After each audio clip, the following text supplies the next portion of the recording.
A Kelsey won a Super Bowl. I'll put it that way, and it wasn't And my Kelsey. it was not your Oh, Kelsey. not your Kelsey. Yeah, Oh, you're talking about the big game. You're Yeah, talking about the match. the superb owl. Yes. Oh, that's what Oh. happened. Oh, I totally missed it. man. I Yeah. guess one way to put it is the eagle did not fly. Oh, it did not fly. Eagles did not fly. But I hey, mean- to be fair, Hey, it you was got a close there? game. It was a very close game. It was You exciting. tried, buddy. Nice It's okay hustle with out coming in there. second. They don't hand out trophies for second. I mean, like, Oh. we'll rip the Band-Aid off. Look, it was a great game. I think it was an all-time classic. I know everyone's ripping the referee for that late penalty there that gave Kansas City a first down and ultimately put the game away. And yeah, I think also too that in that kind of a game, that kind of a classic game, probably it seemed a little egregious on that penalty. I mean, clearly it was a penalty. If we're going by the letter of the law, it was a penalty. But it's the last 2 minutes. You've got a back and forth game. Maybe I put that flag back in my pocket. Maybe I don't really necessarily call that one, but I Go ahead, agree. Vince, you wanna it jump in? was it was definitely a soft call. It was the correct call as of the letter of the law, but it was pretty Charmin, man. It was pretty soft. Yeah. You got to swallow the whistle in that situation. I think, especially if it's not something egregious. Like I think about if I'm going to compare it to that call that was made in the Super Bowl last night versus, let's say, the Michael Crabtree getting tackled in the end zone on 4th down when the Niners are like 8 yards away or whatever. If you're not going to call the Crabtree one, I don't know if you should call this soft holding call. But yeah, that's how I'm kind of viewing it. yeah, I think, and again, that's an unfortunate situation that it came down to a referee making a call that ultimately sacked that game away. But I think too, Jalen Hurts turning the ball over in the beginning of the game and having a scoop and score for the Chiefs. If that play doesn't happen, we're not talking about the Chiefs winning the Super Bowl. I think fully the Eagles win that Super Bowl by a touchdown. But we allowed them to get back in that game, and we gave them the opportunity, and we gave them every opportunity. Mm-hmm. And you couldn't sack a guy who had only one leg the entire game. Yeah, our defensive I don't scheme know. was crazy. We didn't throw any blitzes. I didn't see a single blitz out there. It was the craziest thing I've ever seen. I don't understand how you go from a team that leads the league in sacks and blitzing and then just pull that whole entire scheme away in the Super Bowl. It just blows my mind. Doesn't make any sense. On top of that, I think that we got outcoached. Andy Reid's a terrific coach. That last play, where I think it was Juju who slid to the ground. Maybe It was Jerick McKinnon. It was Jerick McKinnon. Okay. He slid to the ground to basically eat away all the time so they can kick a field goal. I know it happens all the time in NFL, but I've only physically seen it twice live, that being one of them. And the other time it happened was when Jeremy Maclin did it when Andy Reid was the head coach for the Eagles. So it just kind of seemed befitting that play or that action would happen, and it would be a terrific head coach. So we had our ways to win it. We just, I'm not going to say that the whistle was the reason why we lost that game. So we gave it away. We had opportunities ourselves too. So I'm looking at it very optimistically. I can't speak on other Eagle fans, but it's all right. Yeah, you're taking a much more measured approach than some of your Eagles brethren. I will say that. Yeah, I'm not climbing flagpoles and flipping cars like they are. So throwing two pieces at TVs. Yeah, no. Needless to say, your TV is still on your wall. Yeah, I also people who are ripping TVs off the wall. I mean, I want to know what job they do because there's no way I'm ripping my TV off the wall. I work too hard for my money. Just call me. I'll come over, rip it off the wall, and throw it in my house. Sir, that's called breaking and entering. With their permission.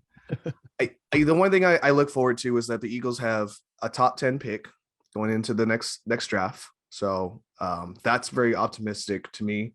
And we're not really losing that many players. I mean, our biggest key free agents next year is going to be Fletcher Cox, Brandon Graham, and Miles Sanders. So maybe you only keep Brandon Graham, you re-sign Sanders. I don't know where you're going to make the money work because Jalen Hurts is going to make, in my opinion, 56, 57 million a year.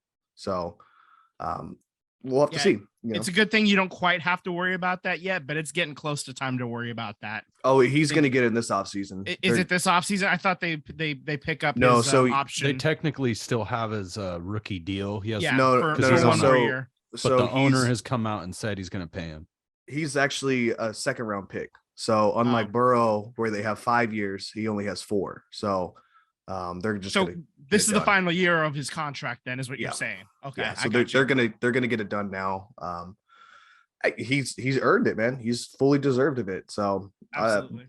we'll see though. Howie Roseman is a terrific GM. He makes plays and moves that people just don't see coming. I mean, the AJ Brown thing was amazing. Nobody saw that coming. So look forward to this offseason. And our window's not closed. We're very young. We've got a lot of remaining players that are gonna be on the roster next year. I wouldn't be shocked if we make a run for it again. I think we're like 4th in the odds that Vegas came out. I think Chiefs can run it back. They saying the Chiefs, the Bengals Bills, and the Niners, Bengals, Eagles, all the same guys we expected to be at the end this year are the current favorites going into next year, the early favorites. When I go to Reno in a couple weeks, I might throw a 20 down on the Niners just for shits and giggles. Yeah. See what happens. Why not? I think you and I are both like 800 odds or something like that. So yeah. So 8 to As well. 1 is the payoff basically. I'm mad at it. So again, I am not upset. I am disappointed, but again, we had our chances. So that's the way I'm going to look at it. And I'm ready for the off season. I cannot wait to run it back. It was, it was a fantastic game. It was entertaining. So I didn't have a real interest in I didn't have a dog in the fight, and, but it was entertaining. It was a lot of fun to watch. It's kind of funny that this is like the first Super Bowl I remember in a long time that all the pundits were kind of right. Cause they were all saying like anybody picking the Chiefs were saying, it's going to come down to Andy Reid and Patrick Mahomes. And it was like, it's exactly what it came down to. But it's interesting now that Andy Reid has won a second one. It's totally, again, he won the first one. It changed the view on Andy Reid.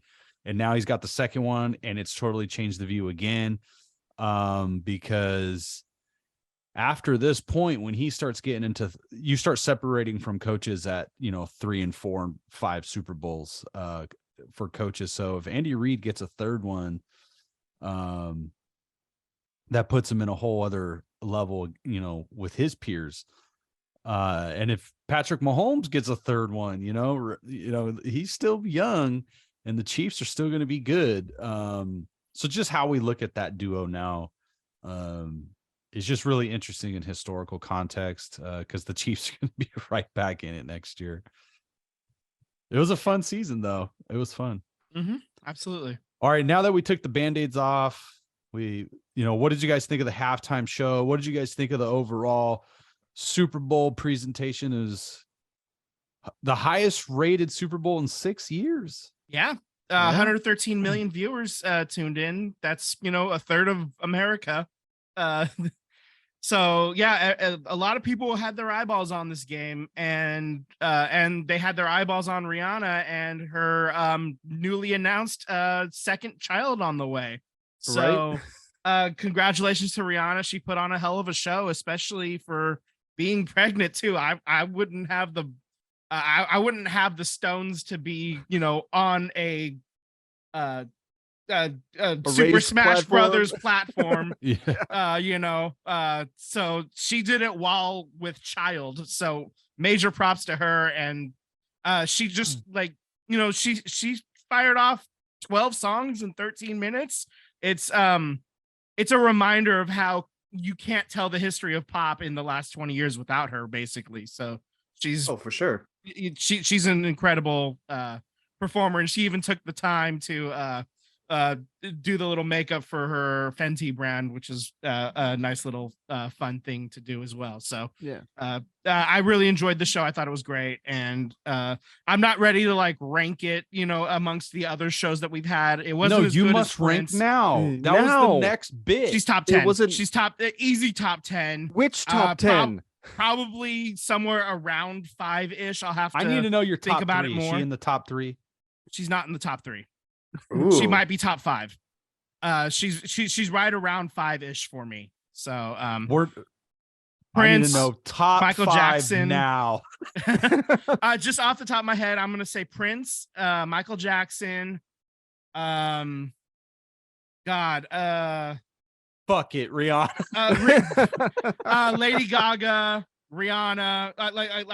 I have Prince at number 1. I have Michael Jackson, Lady Gaga, Rihanna, Beyonce, Bruno Mars. They're all in that next tier, and just kind of depending on my mood, I don't know how that order shakes out, but they're all right in there. In that, like, Prince is number 1. Nobody's touching Prince as far as I'm Yeah. concerned. Nobody has yet, at this moment, at least.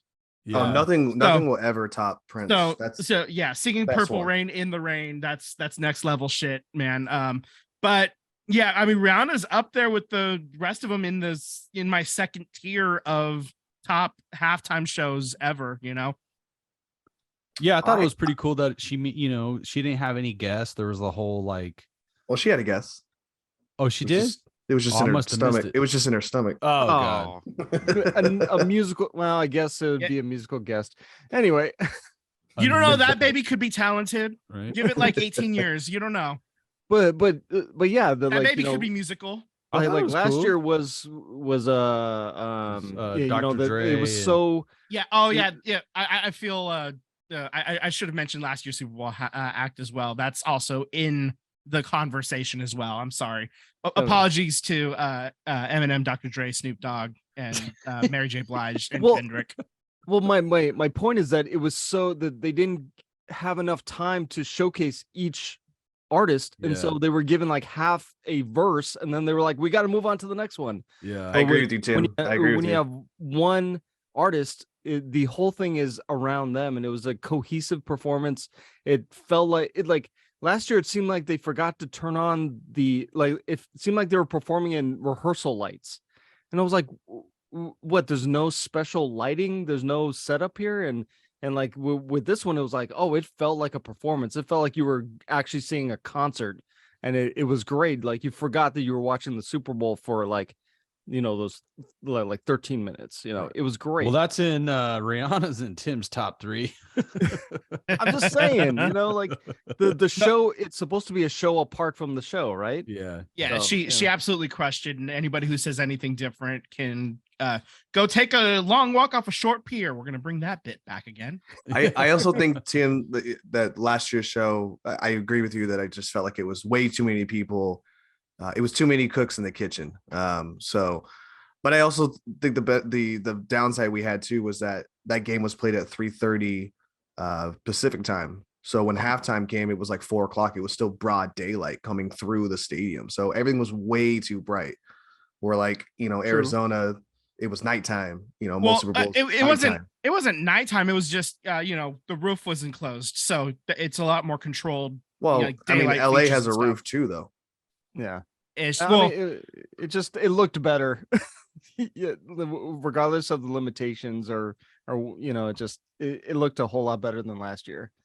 Yeah, for me, I might put her at 3. Honestly, it was a great show. I can't honestly sit here and tell you that I can remember any other halftime show.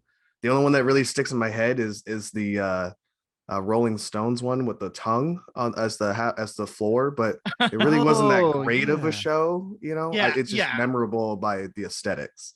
right. You're all idiots. The best one was the Disney halftime show, and they featured New Kids on the Block. Oh yeah, the kids My singing, girlfriend and told me then to stay, the new kids on And the we got to block. move on. So, Another show for another time. as host of today's show, we're moving on. You're listening to the SVT podcast. Subscribe on YouTube and hit the bell to get alerts when we post new episodes. Follow us on Instagram and Twitter at SVT Sports Pod. Slide into our DMs. We would love to interact with you.